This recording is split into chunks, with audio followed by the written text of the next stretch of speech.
Use your powers of imagination. We're in Rome. Right. Great. We're on holiday. Even better. And someone comes up and says, hey, gnocchi. Now, what do you think that means?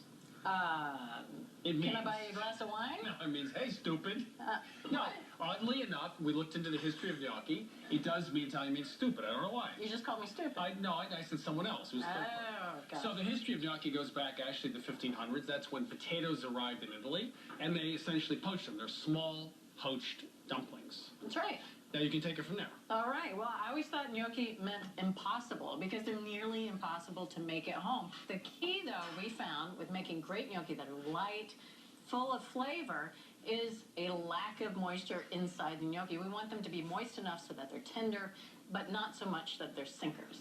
Of course, russets are the driest of the potato. They contain a lot of starch. This is 2 pounds of russets. Now, traditionally, we just throw these right in the oven, let them bake, concentrates their flavor. It's great, really dries out the potato, but it takes over an hour to bake a potato in the oven. So we're going to speed things up and use a 2-step process. So this is a microwave-safe plate. We're going to put this in the microwave and cook it until the ends are just slightly softened a bit. That's going to take about 10 minutes.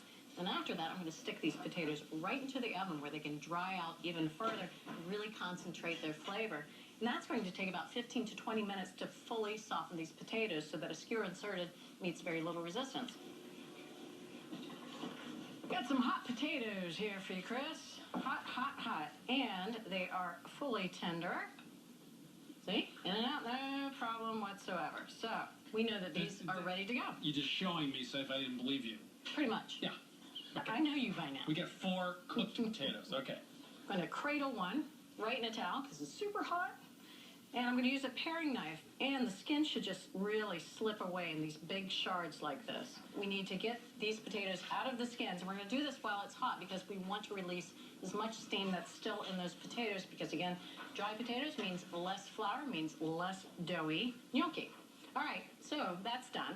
Now we need to figure out a way to make this potato into a pulp. Now we could mash it, but what happens as we mash the potato releases and ruptures all these cells in there, so we get much more of a gluey substance.